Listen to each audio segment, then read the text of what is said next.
சத்தியமா சொல்றேன், பெண்கள், பெண் குழந்தைகள், ஆண் குழந்தைகள் பாதுகாப்பு நம்ம ஆட்சியில நம்பர் 1 இருக்கும். சட்டம் ஒழுங்கு ரொம்ப ரொம்ப ஸ்ட்ரிக்டா இருக்கும்.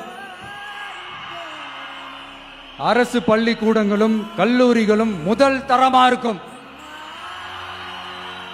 போட்டி தேர்வுகளுக்குன்னு லட்சங்களை கொட்டி தனி கோச்சிங் சென்டர் போய் படிக்க அவசியமே இருக்காது. ஏன்னா கவர்மெண்ட் ஸ்கூல், காலேஜ் சிலபஸே போட்டி தேர்வுகளை ஈஸியா சந்திக்கிற வகையில் அந்த ஸ்டாண்டர்டுக்கு ஏத்த மாதிரி அமைக்கப்படும்.